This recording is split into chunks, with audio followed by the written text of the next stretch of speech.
আসসালামু আলাইকুম। এখনকার আন্তর্জাতিক সংবাদে আপনাদের সবাইকে স্বাগত জানাচ্ছি। চলুন প্রথমে চলে যাচ্ছি সংবাদ শিরোনামে। আর্মেনিয়ায় গণহত্যার অংশীদার ইসরায়েল, বলছেন নাগোর্নো কারাবাখের স্বঘোষিত প্রেসিডেন্ট এরাইক হারতুইয়ান। আসছে 18 অক্টোবর আমেরিকার জন্য ঐতিহাসিক পরাজয়ের দিন, বলছে ইরান। উত্তর কোরিয়ার নতুন বিশাল আকৃতির ক্ষেপণাস্ত্র সম্পর্কে যা জানা যাচ্ছে জানিয়ে দেব আজকের সংবাদে। ভূমধ্য সাগরে আবারও গবেষণা জাহাজ পাঠাচ্ছে তুরস্ক। মার্কিন প্রেসিডেন্ট হিসেবে কাকে দেখতে চাইছে তালেবান জানিয়ে দেব আজকের সংবাদে। নেতানিয়াহু এবং আবুধাবির যুবরাজ শিগগিরই সাক্ষাৎ করবেন। এবং সবশেষে জানিয়ে দেব আফগান নিরাপত্তা বাহিনীর হামলায় 70 তালেবান নিহত। এই ছিল শিরোনামে, এবারে চলে যাচ্ছে বিস্তারিত সংবাদে। আর্মেনিয়ার বিরুদ্ধে গণহত্যার অংশীদার হিসেবে ইসরায়েলের বিরুদ্ধে অভিযোগ এনেছেন নাগোর্নো কারাবাখের স্বঘোষিত প্রেসিডেন্ট এরাইক হারুতিয়ান। রোববার এক সংবাদ সম্মেলনে তিনি এমন অভিযোগ করেন। এই খবর জানিয়েছে রাশিয়ার সংবাদ মাধ্যম স্পুটনিক। তিনি বলেন, বিভিন্ন প্রজাতন্ত্র আর্মেনিয়ানদের বিরুদ্ধে সংঘটিত গণহত্যার জন্য ইসরায়েল আংশিক দায়ী। 2016 সালের এপ্রিলের যুদ্ধে ইসরায়েলি কর্তৃপক্ষ শুধু এটা জানত না যে তারা আজারবাইজানের কাছে যে অস্ত্র বিক্রি করেছে তা প্রতিরক্ষামূলক উদ্দেশ্যে নয়, বরং আক্রমণাত্মক উদ্দেশ্যে ব্যবহৃত হচ্ছে। কিন্তু এই অস্ত্রগুলো ইসরায়েল থেকে আসা বিশেষজ্ঞরা ব্যবহার করেছিল। এরাইক হারুতিয়ানের বক্তব্য অনুযায়ী ইসরায়েলি কর্মকর্তারা জানেন না যে ড্রোনগুলো আজারবাইজান কর্তৃক বেসামরিক নাগরিকের উপর আক্রমণ চালানো সহ আক্রমণাত্মক উদ্দেশ্যে ব্যবহার করা হবে। এটি ছিল মিথ্যা অভিনয়। ইসরায়েলকে অভিযুক্ত করে বিরোধী দল অঞ্চলের এই নেতা বলেন, অবশ্যই তারা জানে এবং তারা প্রতিনিয়ত অস্ত্র সরবরাহ করে আসছে এবং ইসরায়েলি কর্তৃপক্ষ যারা নিজেরাই একটি গণহত্যা থেকে বেঁচে আছে তারা এই কারাবাখের গণহত্যার জন্য দায়ী।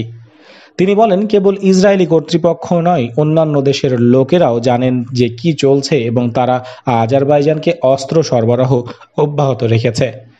একই দিনে ইয়েরেভান ও অস্বীকৃত নাগোর্নো কারাবাখ কর্তৃপক্ষ এই অঞ্চলে যুদ্ধে বাকুকে ইসরায়েল ও তুরস্ক সামরিক সহায়তা দিচ্ছে বলে অভিযোগ করেছেন। তবে আজারবাইজান এটিকে অতিরঞ্জিত বলে মন্তব্য করেছে।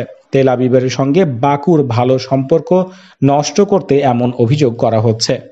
এছাড়া একই দিন আর্মেনিয়ার প্রতিরক্ষা মন্ত্রণালয়ের মুখপাত্র আর্টসরুন হোভ হান সিইয়ান বলেছেন, মানবিক সহায়তার আড়ালে তুরস্ক ও ইসরায়েল থেকে আজারবাইজানকে হামলার জন্য ড্রোন সরবরাহ করা হচ্ছে। ইসলামী প্রজাতন্ত্র ইরানের পররাষ্ট্র মন্ত্রণালয়ের মুখপাত্র সৈয়দ খাতিবজাদে বলেছেন, আগামী 18 অক্টোবর সকাল থেকে ইরান বিরোধী অস্ত্র নিষেধাজ্ঞা উঠে যাচ্ছে। দিনটি হবে মার্কিন যুক্তরাষ্ট্রের জন্য ঐতিহাসিক পরাজয়ের দিন। সেদিন থেকে ইরানের 23 জন কর্মকর্তার সফরের সুযোগও উন্মুক্ত হবে। তাদের বিদেশ সফরের উপর জাতিসংঘের নিষেধাজ্ঞা ছিল। সোমবার রাজধানী তেহরানে এক সংবাদ সম্মেলনে তিনি এসব কথা বলেছেন। খাতিবজাদে বলেন, মার্কিন যুক্তরাষ্ট্র সব ধরনের অপচেষ্টা ও ষড়যন্ত্র চালিয়েও জাতিসংঘের অস্ত্র নিষেধাজ্ঞা নবায়ন করতে পারেনি। ইরান আবারও সবার সামনে এই বাস্তবতা তুলে ধরেছে যে মার্কিন সরকার যতটুকু দাবি করে আসলে তারা ততটুকু শক্তিশালী নয়। তিনি বলেন, ইরান একটি দায়িত্বশীল ও শান্তিকামী রাষ্ট্র। অস্ত্র নিষেধাজ্ঞা উঠে যাওয়ার পরও ইরানের এই নীতিতে কোনো পরিবর্তন আসবে না।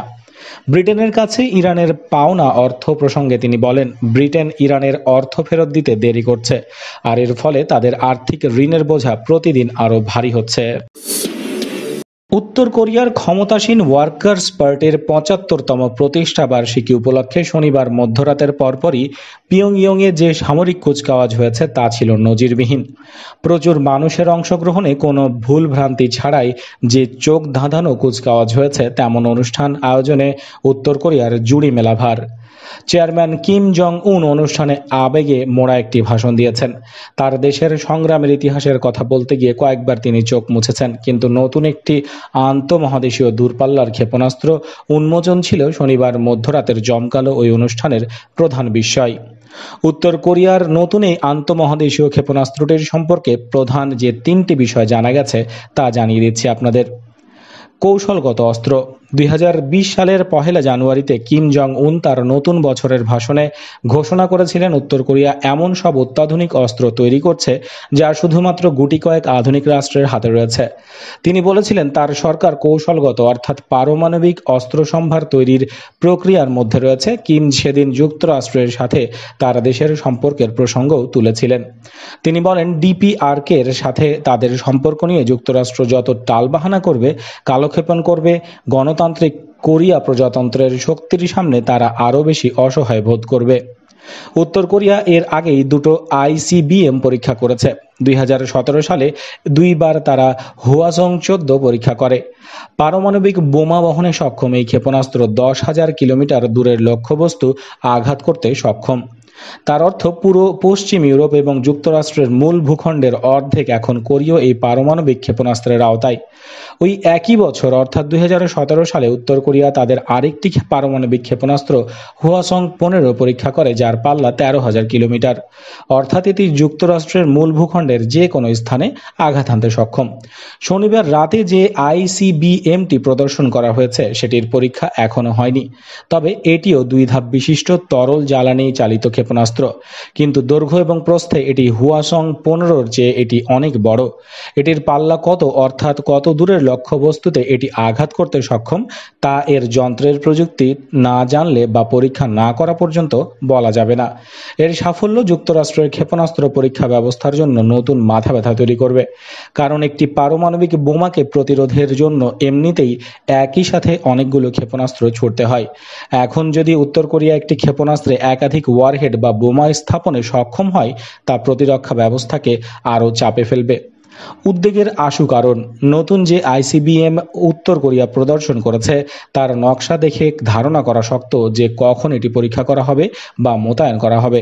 তবে যেসব ট্রাকের উপর সেটি বহন করা হয়েছে তা বাড়তি উদ্বেগের জন্ম দিয়েছে। কেন? পারমাণবিক যুদ্ধে লিপ্ত হওয়ার জন্য এখনও যেটি উত্তর কোরিয়ার সবচেয়ে দুর্বলতা তা হলো যথেষ্ট লঞ্চার বা উৎক্ষেপকের অভাব। যুক্তরাষ্ট্রের গোয়েন্দা তথ্য মতে উত্তর কোরিয়ার 6টি লঞ্চার রয়েছে, যা থেকে তারা যুক্তরাষ্ট্রের কাছে থেকে পাল্টা আঘাত আসার আগে বড়জোর 12টি আইসিবিএম উৎক্ষেপণ করতে সক্ষম। সে ধরনের ট্রাকের উপরেই নতুন ওই ক্ষেপণাস্ত্রগুলো শনিবার রাতের প্যারেডে বহন করা হয়েছে। কিন্তু এই প্রথম 6টির বেশি তেমন ট্রাক চোখে পড়ল। অর্থাৎ উত্তর কোরিয়া হয়তো এখন নিজেরাই নিজেদের মতো করে এইসব ট্রাক তৈরি করতে সমর্থ হচ্ছে বা জোগাড় করতে হচ্ছে। সুতরাং এটা পরিষ্কার যে যুক্তরাষ্ট্রের নিষেধাজ্ঞা সত্ত্বেও উত্তর কোরিয়া এখনও হেভি ডিউটি ক্ষেপণাস্ত্র উৎক্ষেপকের যন্ত্রপাতি জোগাড় করতে এবং এমনকি নিজেরাই হয়তো উৎক্ষেপক তৈরি করতে সক্ষম হচ্ছে। পূর্ব ভূমধ্য সাগরে আবার গবেষণা জাহাজ পাঠাচ্ছে তুরস্ক। গভীর সমুদ্রে খনিজ সম্পদ আহরণ নিয়ে গ্রিসের সঙ্গে চলমান বিরোধের মধ্যেই সোমবার জাহাজটি অনুসন্ধান শুরু করবে। ফরাসি বার্তা সংস্থা এএফপি এই খবর জানিয়েছে। মেরিটাইম সতর্ক ব্যবস্থা ন্যাভটেক্স এর বার্তা অনুসারে তুরস্কের নৌবাহিনী জানিয়েছে তাদের গবেষণা জাহাজ ওরুক রেইস গ্রিক দ্বীপ কাস্টোলোরিজোর দক্ষিণ এলাকায় সোমবার থেকে 22 অক্টোবর পর্যন্ত কার্যক্রম চালিয়ে যাবে। বিরোধপূর্ণ জলসীমায় এর আগেও ওরুক রেইস সিসমিক গবেষণা ও যুদ্ধ জাহাজ মোতায়েন করেছিল তুরস্ক। গ্রিস ও ইউরোপীয় ইউনিয়নের পক্ষ থেকে অনুসন্ধান থামানোর আহ্বান প্রত্যাখ্যান করেই কার্যক্রম চালিয়ে যায় তুর্কি জাহাজ। ন্যাভটেক্সের বার্তা অনুসারে ওরুক রেইস আটামন ও চেঙ্গিস খান নামের দুটি জাহাজের সঙ্গে যোগ দেবে। তুরস্কের জ্বালানি ও খনিজ সম্পদ মন্ত্রী ফাতিহ দোনমেজ এক টুইট বার্তায় বলেছেন, ওরুক রেইসের মেরামত সম্পন্ন হয়েছে, এখন পূর্ব ভূমধ্যসাগরে সিসমিক কর্মকাণ্ড চালাবে এটি। দেনমেজ আরও বলেন, আমরা গবেষণা, কূপ খনন ও আমাদের অধিকার রক্ষায় কাজ করে যাব। যদি ওই এলাকায় প্রাকৃতিক সম্পদ থেকে থাকে তাহলে তা খুঁজে বের করতে প্রতিজ্ঞাবদ্ধ তুরস্ক। এর আগে জুলাই মাসে তুরস্কের সরকার ঘোষণা দেয় গ্রিক দ্বীপের কাছাকাছি এলাকায় তেল ও গ্যাস অনুসন্ধান স্থগিত করবে। এরপরই ওরুক রেইস সাগর থেকে বন্দরে ফিরে আসে। ওই সময় তুরস্কের প্রেসিডেন্ট রজব তাইয়েব এরদোগান বলেছিলেন, গ্রিসের সঙ্গে উত্তেজনা কূটনৈতিক উপায়ে সমাধানের সুযোগ দেয়া হবে। যুক্তরাষ্ট্রের আগামী প্রেসিডেন্ট নির্বাচনের বাকি আছে আর 1 মাসেরও কম সময়। 2020 সালের 3 নভেম্বর অনুষ্ঠিতব্য এবারের নির্বাচনে দুই প্রধান প্রার্থী ডোনাল্ড ট্রাম্প ও জো বাইডেন। বৈশ্বিক পরাশক্তি হওয়ায় যুক্তরাষ্ট্রের প্রেসিডেন্ট কে হবেন সেদিকে নজর থাকে পুরো দুনিয়ার। বিশেষ করে চীন, রাশিয়ার মতো দেশগুলোর সমর্থন কার প্রতি সেদিকে সতর্ক দৃষ্টি থাকে গোয়েন্দা বাহিনী এবং সংস্থাগুলোর। তবে বৃহৎ শক্তিগুলোর বাইরে আফগান তালেবানদের পক্ষ থেকে এবার একজন প্রার্থীর প্রতি খোলামেলা সমর্থন জানানো হয়েছে।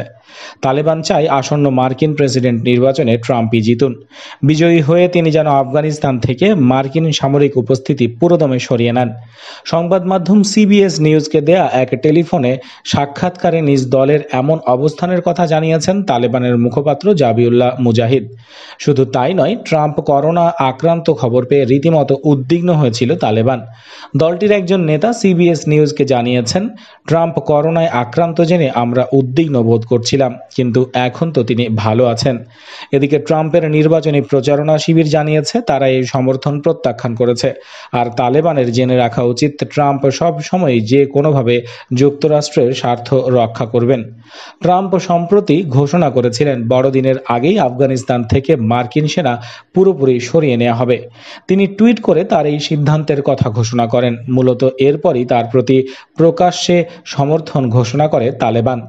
কাতারের রাজধানী দোহায় এখন আফগান সরকারের সঙ্গে তালেবানের আলোচনা চলছে, কিন্তু দুই পক্ষ নিজেদের অবস্থান থেকে এক চুলও না সরাই আলোচনা এগোচ্ছে না। এর মধ্যেই ট্রাম্প বড়দিনের মধ্যে সেনা সরানোর কথা ঘোষণা করেন। তার এই ঘোষণাকে স্বাগত জানিয়ে আগামীতেও ট্রাম্পকেই যুক্তরাষ্ট্রের প্রেসিডেন্ট হিসেবে দেখতে চাইছে তালেবান। ইহুদিবাদী ইসরায়েলের যুদ্ধবাজ প্রধানমন্ত্রী বেনিয়ামিন নেতানিয়াহু এবং সংযুক্ত আরব আমিরাতের যুবরাজ মোহাম্মদ বিন জায়েদ আল নাহিয়ান খুব শিগগিরই আলোচনায় বসবেন। এর মধ্যে দুজনের মধ্যে ফোন আলাপ হয়েছে। ইহুদিবাদী ইসরায়েলের সঙ্গে সম্পর্ক আরও গভীর করার উপায় নিয়ে যুদ্ধবাজ যুবরাজ জায়েদ আল নাহিয়ানের আলোচনা হবে। গত 15 সেপ্টেম্বর সংযুক্ত আরব আমিরাতের সাথে সম্পর্ক স্বাভাবিক করার ব্যাপারে তেল আবিব যে চুক্তি সই করেছে, সোমবার ইসরায়েলের মন্ত্রিসভা তা অনুমোদন দিয়েছে। এরপর নেতানিয়াহু এক বিবৃতিতে বলেন, তিনি এবং আবুধাবির যুবরাজ মোহাম্মদ বিন জায়েদ আল নাহিয়ান শিগগিরই সাক্ষাৎ করবেন এবং এজন্য তারা পরস্পরকে সফরের আমন্ত্রণ জানিয়েছেন। আবুধাবির যুবরাজও টুইটার বার্তায় বিষয়টি নিশ্চিত করে বলেছেন, তিনি এবং নেতানিয়াহু দ্বিপক্ষীয় সম্পর্ক জোরদার করার উপায় নিয়ে টেলিফোনে আলাপ করেছেন। গত 15 সেপ্টেম্বর আমেরিকার মধ্যস্থতায় সংযুক্ত আরব আমিরাত এবং বাহরাইন সম্পর্ক স্বাভাবিক করার জন্য যে চুক্তি করে তাতে তেল আবিবের পক্ষে সই করেছেন প্রধানমন্ত্রী বেনিয়ামিন নেতানিয়াহু। ফিলিস্তিনের সাধারণ জনগণ এবং সেখানকার বিভিন্ন সংগঠনের নেতাকর্মীরা ইসরায়েলের এবং আরব দেশগুলোর সম্পর্ক স্বাভাবিকীকরণের চুক্তিকে ফিলিস্তিনের সঙ্গে বিশ্বাসঘাতকতা বলে উল্লেখ করেছেন। আফগানিস্তানের হেলমান্দ প্রদেশের নিরাপত্তা বাহিনীর হামলায় অন্তত 70 তালেবান নিহত হয়েছে। অভিযানে হেলমান্দ প্রদেশের তালেবানের ডেপুটি গভর্নর মাওলাভি গাফুর আটক হয়েছেন। আফগান স্বরাষ্ট্র মন্ত্রণালয়ের মুখপাত্র তারিক আরিয়ান স্থানীয় তেলো নিউজকে বলেছেন, হেলমান্দ প্রদেশের নাওয়া ও নোহারি সেরাজ এলাকায় নিরাপত্তা বাহিনীর অভিযানে 71 তালেবান নিহত হয়েছেন। অবশ্য নিরাপত্তা বাহিনীর কী ধরনের ক্ষয়ক্ষতি হয়েছে তারিক আরিয়ান তা জানাননি। নিরাপত্তা বাহিনীর অভিযানের সময় তালেবানও পাল্টা প্রতিরোধ করে এবং দুই পক্ষের সংঘর্ষে বিদ্যুতের একটি সাবস্টেশন ধ্বংস হয়েছে, যার কারণে কান্দাহার ও হেলমান্দ প্রদেশ বিদ্যুৎ বিচ্ছিন্ন রয়েছে। গত কয়েকদিন ধরে আফগানিস্তানের বিভিন্ন স্থানে সরকারি সেনা ও তালেবানের মধ্যে ব্যাপক সংঘর্ষ হয়েছে। আফগান সরকার ও তালেবান নেতারা যখন কাতারের রাজধানী দোহায় শান্তি আলোচনা শুরু করেছেন, তখন এই সব সংঘর্ষের খবর পাওয়া যাচ্ছে। এতে আফগানিস্তানে শান্তি প্রতিষ্ঠা কঠিন হয়ে পড়বে বলে আশঙ্কা করা হচ্ছে। বন্ধুরা, এই ছিল এতক্ষণ পর্যন্ত সংবাদে। আশা করি আপনাদের ভালো লেগেছে। ভিডিওটি অবশ্যই লাইক করবেন, খবরটি আপনাদের বন্ধুদের সাথে শেয়ার করবেন। চ্যানেলে সাবস্ক্রাইব করে না থাকলে এক্ষুনি চ্যানেলে সাবস্ক্রাইব করে বেল আইকনে ক্লিক করুন নিয়মিত আপডেট পাওয়ার জন্য। কমেন্ট বক্সে আপনার মূল্যবান মতামত জানাতে ভুলবেন না। দেখা হচ্ছে পরবর্তী খবরে। ততক্ষণ পর্যন্ত ভালো থাকবেন। আল্লাহ হাফেজ।